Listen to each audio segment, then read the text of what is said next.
Good morning, graduates, proud families and friends, and distinguished guests. Class of 2023, congratulations. Graduates, you made it. As the Dean of Engineering, it is my pleasure to stand before you today and congratulate you on your incredible achievements. You have successfully navigated the treacherous waters of calculus, thermodynamics, and computer programming. No small feat. You demonstrated your hard work, ingenuity, and patience. Think of people in your lives who helped you arrive here, your family and loved ones, your friends and mentors. Take a moment now, find them in the audience, wave, salute them, and shout thank you.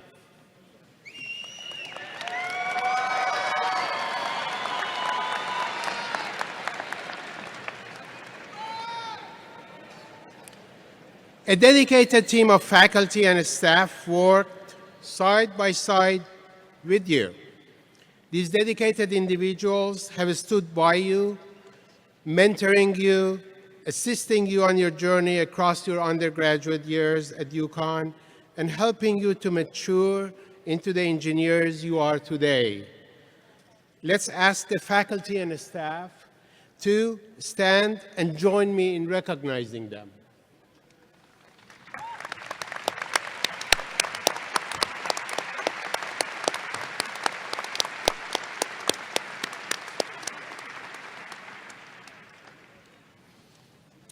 As your dean, I have the privilege of offering you some word of wisdom. And who knows, maybe even ChatGPT will learn a few things from me. When you first walked through the doors of UConn as freshmen, no one could predict the life-transforming challenges you have gone through. A global pandemic, the rise of AI and chatbots like GPT and Google Bard, and Bard. I will come back and talk a little bit more about that. It's all a bit overwhelming, isn't it? Your lives have been marked by pandemics in the same way that previous generations experienced Great Depression and wars. You may be intimidated by artificial intelligence, as I was in 1980s when I graduated, and robotics and automation were taking over industry. And yet, we have more technical jobs in industry than we have qualified people to fill them. And if you take a closer look at history, humanity's advances are mostly led by generations that experienced such challenging disruptions.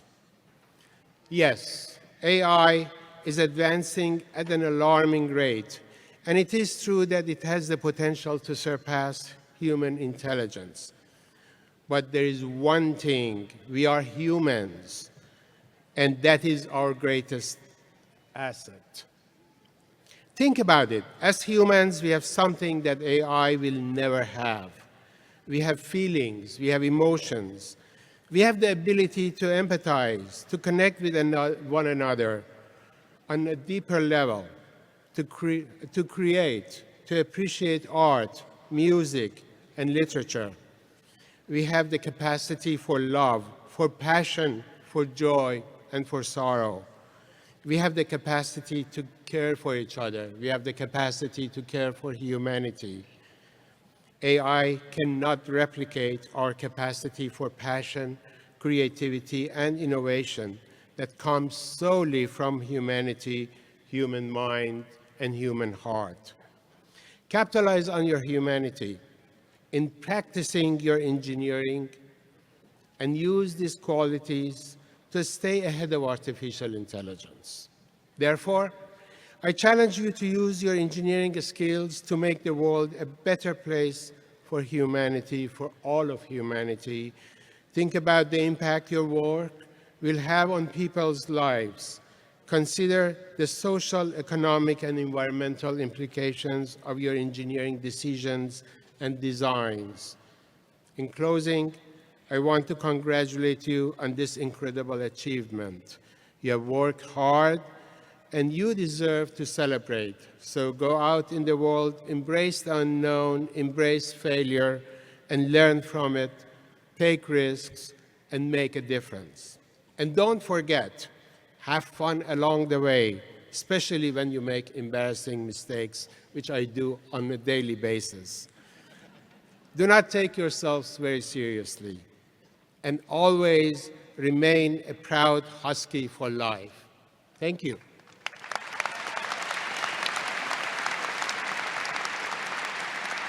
Thank you.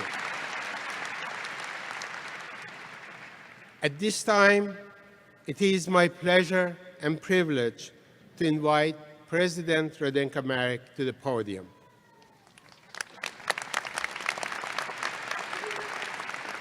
Good morning, Huskies. Thank you for introduction, Dean Kazerounian. As a president of University of Connecticut and faculty member of the School of Engineering, it's my honor and pleasure to welcome all the graduates along with their family, friends, and loved ones. For more than a century, the School of Engineering has produced graduates whose work push the frontiers of the knowledge forward and make a positive change for our society. Today, you are part of that great tradition, one that stretches back to earliest days of this university. I'm going to share only one fact with you. 53% of the engineers of Connecticut are graduates of UConn. You are the economic engine of this state.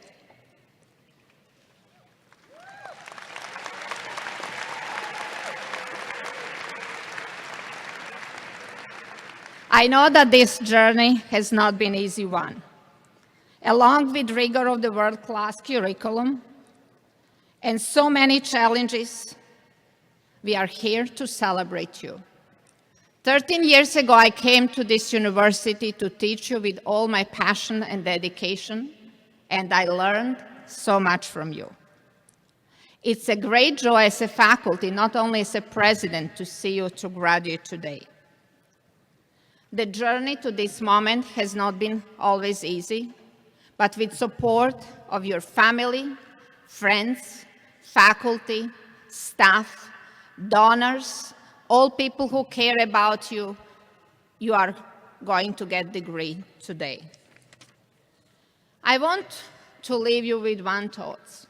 Envision the world better place by the activities that you do. Lead the world with compassion, empathy, and kindness. Think of the power of giving back. Thank all the donors and companies who provided for the scholarships. Stay connected and learn the joy of giving back. Today, you are graduates, you are Huskies, and you are Huskies forever. Congratulations.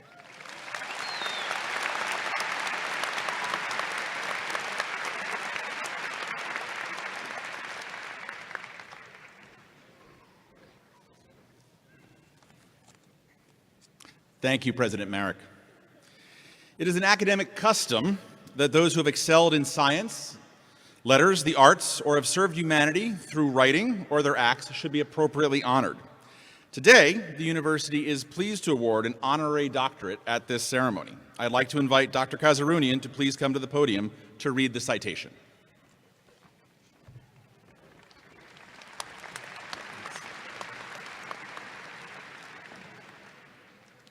Engineering is a commitment to the unknown. It is a commitment to pushing the boundaries, asking what if, or what happens when. Engineers are born when they seek to answer the questions that have yet to be wondered aloud. The In interdisciplinary partnerships, engineers work with scientists, doctors, physicists, and others to bring the unknown into the known. Today, we recognize an astrophysicist that has spent his entire career pushing that envelope. We are privileged to honor Dr. John C. Matter, a civil servant and senior astrophysicist with NASA. Dr. Matter is also a senior project scientist with the James Webb Space Telescope and works at the Observational Cosmology Laboratory located at NASA's Goddard Space Flight Center. Dr. Matter, you received your bachelor's degree in physics from Swarthmore College in Pennsylvania in 1968.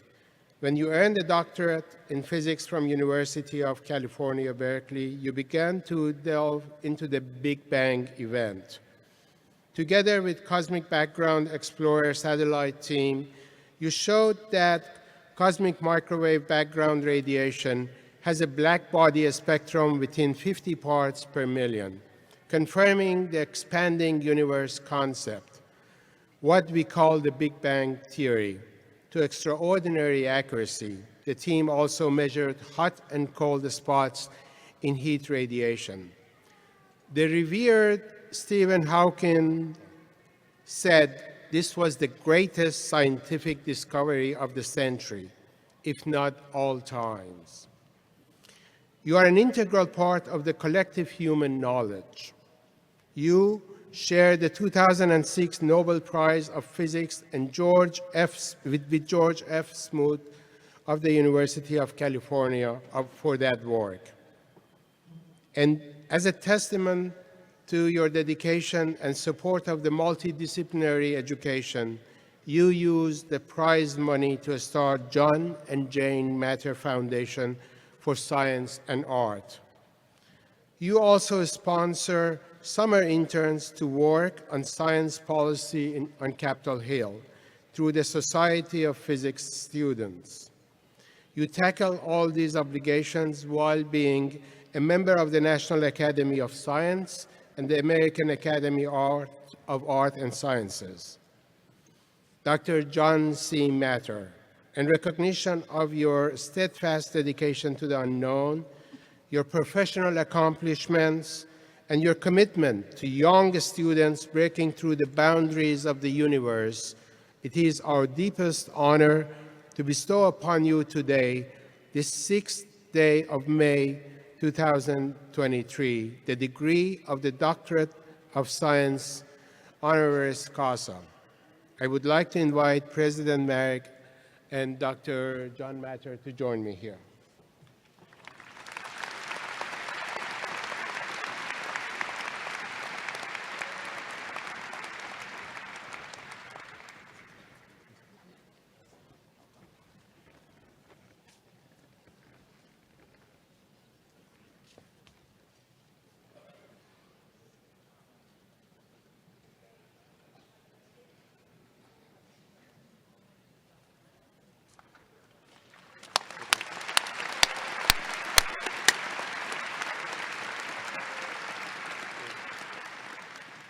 Dr. John Matter, it's an honor to have you with us and the Nobel laureate that we are all going to learn from today and call you the new Husky. By virtue of authority vested in me by the trustees of University of Connecticut, in accordance with the procedure and regulations of university, it's my special pleasure to confer upon Dr. John Matter the degree of Doctor of Science with all the appropriate rights, responsibility, and distinctions pertaining thereto. Congratulations. Thank you.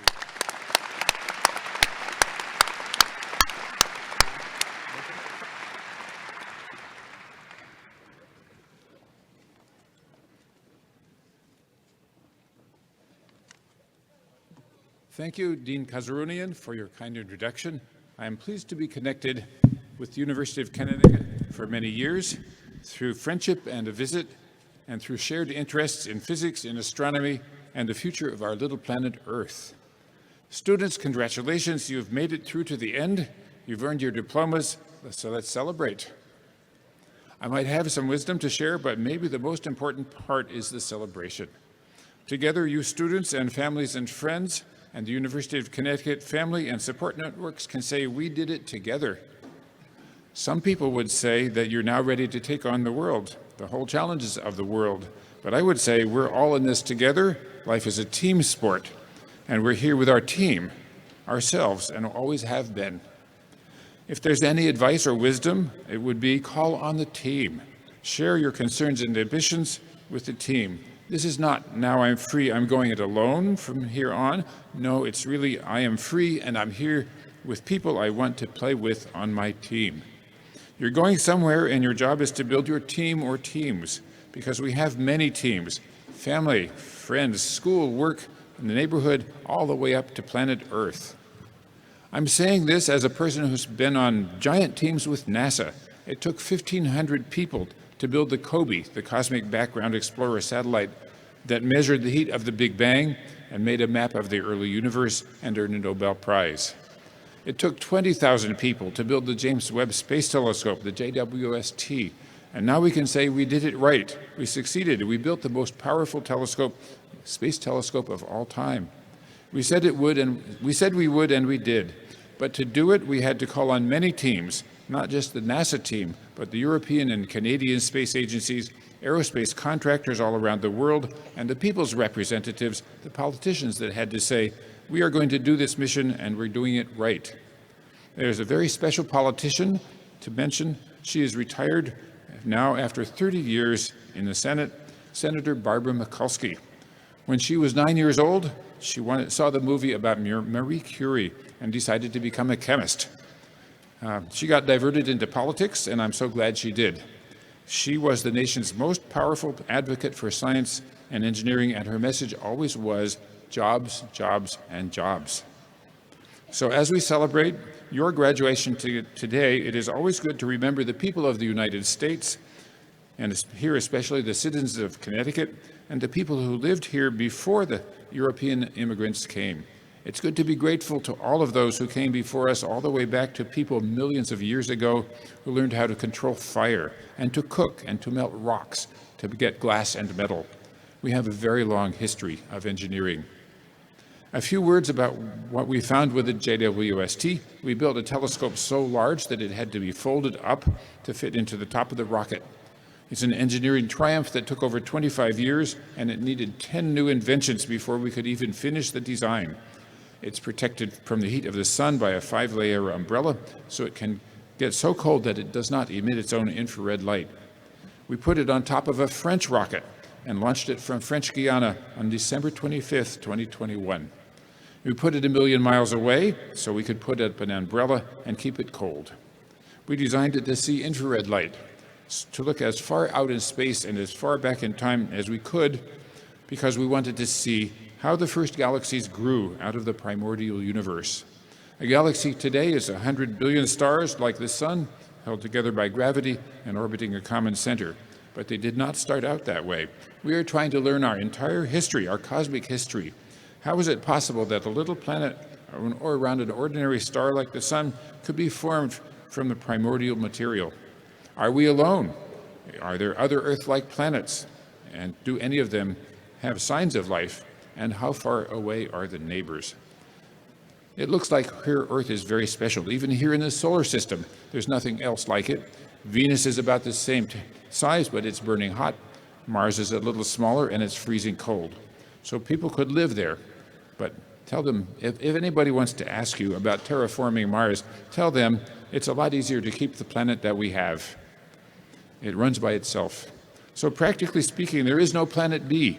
One of our jobs as engineers is to keep the Earth running well.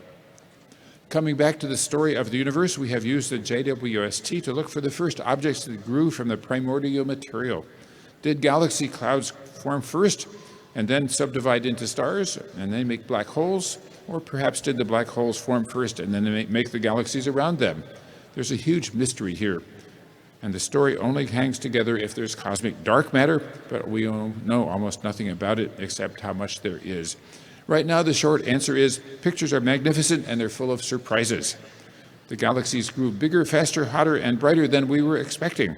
Closer to home, we've got pictures of new stars like the Sun being born today, surrounded by disks of particles that are turning into planets as we speak.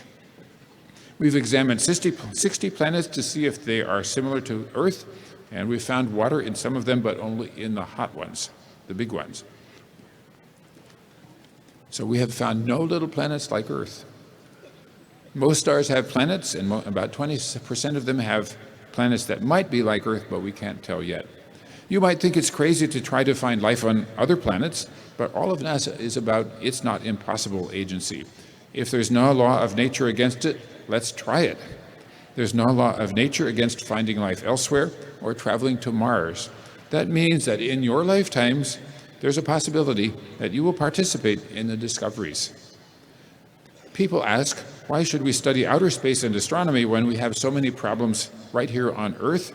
I agree, we have things to do to take care of our one and only spaceship. If you're an engineer, you have a chance to do something very important for all of us. Engineers can do things that politicians can almost never do, actually solve engineering problems. We have the humility to recognize problems and the arrogance to say we will solve them. One little story, I met an engineer on an airplane who had personally already saved the world $15 trillion in energy costs just by inventing and selling a better transistor. Politicians didn't even know it happened. When Jack Kennedy announced the Apollo program to put an astronaut on the moon within a decade, many people thought it was a waste of time and money. But as Kennedy said, it would focus our energy and we would do the Apollo and the other things too. Let's just imagine that there's an engineering part of the solution to every problem of modern life and just get to work. Not easy, but not impossible either. Let's not be sure we know the answer. Let's be curious and find new ways. Kennedy was talking about teams. We can do great things if we see great challenges and build systems to match them. George Bernard Shaw said, quote, "I want to be thoroughly used up when I die. For the harder I work, the more I live. I rejoice in life for its own sake. Life is no brief candle to me. It is sort of a splendid torch with which I have a hold for the moment, and I want to make it burn as brightly as possible before handing it over to future generations." And E.E. Cummings said, "I carry your heart in my heart. Not everything that matters can be measured." Thank you, and may the force that moves the universe move us to celebrate today with all our hearts.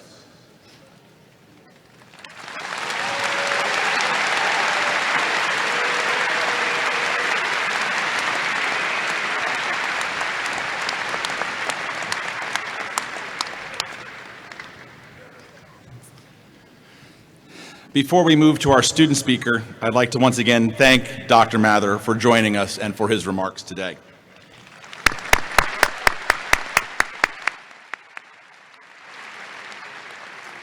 It's now my privilege to introduce Ms. Aryanna Fontanez, our student speaker. Aryanna is soon to be a civil engineering graduate with a minor in environmental engineering. She is a proud first-generation college student, graduating summa cum laude and an honors scholar. She plans on attending graduate school to pursue a master's in civil engineering with a concentration in structural engineering, with the ultimate goal of attaining a doctorate in civil engineering. She's trained as a dancer since the age of 2 in 8 different dance styles, and now also enjoys shopping and watching dance competitions. Please join me in welcoming Aryanna to the podium.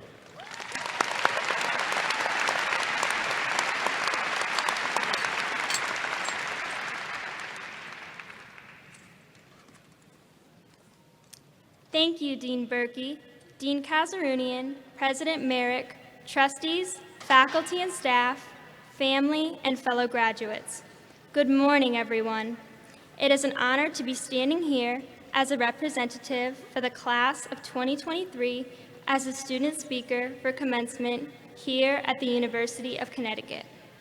To the class of 2023, for those of you who don't know me, my name is Aryanna, and I'm graduating with a degree in civil engineering and a minor in environmental engineering.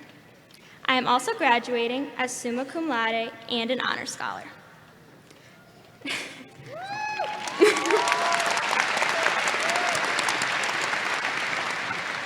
I would love to thank my mama. Thank you, Mama, for everything you do for me. I would not be standing here as the student speaker for commencement, about to be getting my degree, if it weren't for you. You are the reason for the person I am today. All of my accomplishments are because of you. Your support, love, and motivation have helped me earn my degree and all of my other accomplishments. You have shown me what a good work ethic is. You are the perfect role model. You are my biggest and best supporter, and you are my best friend. Happy early Mother's Day, Mama. I love you most so much, Mama.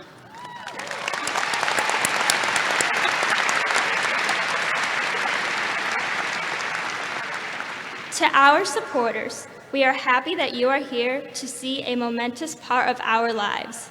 Many will say, today is the day we begin our journey. I entered UConn as a first-generation college student, fresh out of high school at 17 years old. When I came to UConn, I didn't know what to expect. I thought it was going to be like high school, but instead of 90 students in my graduating class, there would be thousands, and my classes would be related to my major rather than general studies. All of us have thought about what we want for our future, like potential graduate schools and job opportunities. UConn has provided us with many different resources to get an internship and to network. The variety of internship and career fairs offered throughout the year gives students the potential to find their future job just by securing themselves an internship. By taking advantage of these resources, I was able to secure myself 2 amazing internships at the Connecticut Department of Transportation headquarters as a professional engineering summer worker. UConn also provides us with experience in the workforce. Senior Design has provided us with an actual project from a sponsor to engineer a solution that could be put into effect in the future. In this class, we are given the task of being the engineers to create a solution that meets the needs of everyone. From coming up with a project schedule to actually designing a structure with the budget and the needs of the users for the intended facility kept in mind, we are already doing what fully licensed engineers are doing in the workforce. In high school, we are taught facts and definitions, but UConn allows us to apply the learned knowledge to expand our potential to engineer. This is a very important moment for us. Today marks the accomplishment we have all worked very hard for. We all came in with one common goal of wanting to be successful in our careers and to expand our minds and potential to engineer. By enrolling at the UConn School of Engineering, we began our journey to this moment to become successful in the future. This degree will open many doors filled with immense amounts of opportunities. The journey it took to get to this moment today was filled with a lot of accomplishments and goals that were achieved along the way. Whether it was getting an A on an exam, finishing a project, fulfilling different requirements for your degree, getting an internship, getting certified after taking the FE exam, getting a job opportunity, or getting into graduate school, we all did many different things to become a UConn School of Engineering graduate. Our hard work, ambition, and most importantly, the immense amount of support from our biggest supporters have led us to this moment. Today is the day where all of our hard work and dedication have paid off. We fulfilled our major and minor requirements, completed our heavy workloads, while some of us, me included, fulfilled our honors requirements. Now, we are heading off on our own unique paths to do great things in our careers. Some of us may be getting ready to continue our education at graduate school, me included. while others may be accepting positions at different companies to pursue their passions. Whatever our path may be, we all have one unique thing in common, which is that UConn has developed our skills and expanded the boundaries of our academic potential.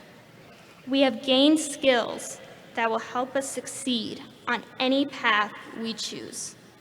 This will ultimately help us become leaders and thinkers in our fields. The School of Engineering is a prestigious program in itself, but the greatest aspect of it is the people that contribute to it and maintain it, all of you.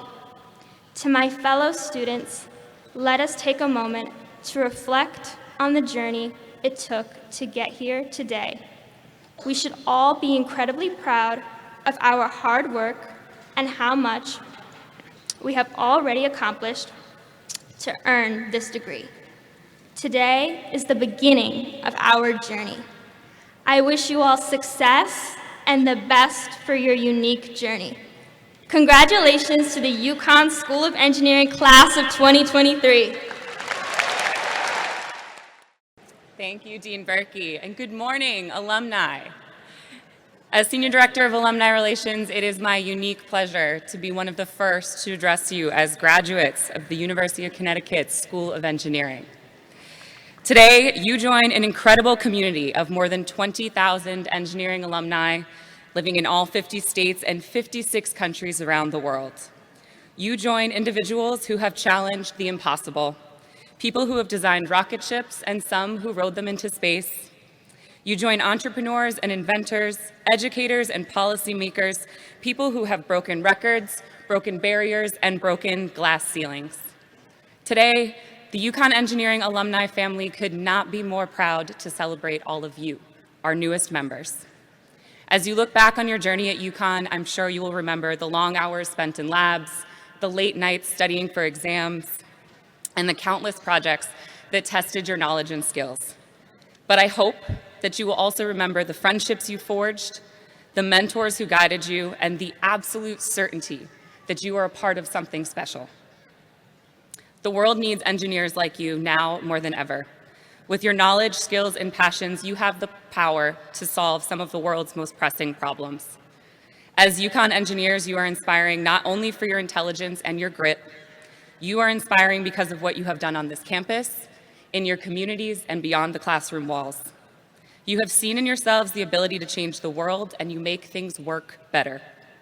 You have faced unimaginable challenges, and yet here you stand as what the future of engineering looks like. As you leave this campus and move forward in your career, remember, you are not alone. You are now part of a powerful network of UConn Engineering alumni who have gone on to achieve incredible things. They are here to support you, to guide you, and to help you as you navigate the challenges and opportunities that lie ahead. Huskies are forever. We open doors for the next generation to walk through. It is what we do, it is who we are, and it is what makes this community so powerful and so special. So most importantly, look around today and take pride in what you have accomplished together. Hold tight to the moments that you have shared and celebrate those that are yet to come. This is your moment. You are the next piece of the proud legacy that is the UConn School of Engineering. Class of 2023, you did it. Congratulations and welcome to the alumni family.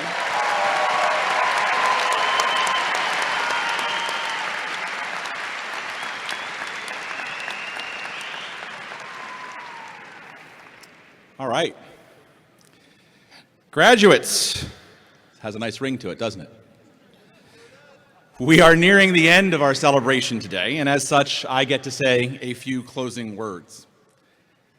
My friend and colleague, Dr. Jennifer Lease Butts, who's the director of the honors program, likes to use a really specific word to describe this time of year at the university. That word is liminal. Means occupying a position at or on both sides of a boundary or a transition. And commencement is thus perhaps our most liminal of ceremonies. You all entered this building about 2 hours ago as students, and we now conclude you are graduates and alumni, having passed that threshold at some ephemeral moment during our celebration here today. You're entering a world that might itself be characterized as liminal. a world that is rapidly transitioning from what it has been to what it is yet to be in ways that are challenging and sometimes hard to predict. The Greek philosopher Heraclitus noted that the only constant in life is change. And we know as you leave here today, we have helped provide you with the tools and the skills to manage and succeed in an ever-changing world. We know this because we've watched you manage and succeed through the myriad changes the last 4 years have brought. You arrived at UConn in the midst of terrific uncertainty, but you adapted, adjusted, thrived, and succeeded. And today you leave UConn different than you came to it. When next you return, both you and UConn will have changed yet again. Universities are built around people, and the people inhabiting them change over time. We are all but stewards, inheriting our roles from previous generations and hopefully making positive contributions and changes when we then hand off to the next generation. But the memories that you've made here, the experiences you've had, they are now an indelible part of who you are. So even now the university will continue on with a new set of students. It also, in some ways, paradoxically, always remains your home. We here in the School of Engineering will always look forward to welcoming you back. But for now, we're excited for you and proudly watching to see all of the things that you will do next. Thank you, and congratulations to the UConn School of Engineering, class of 2023.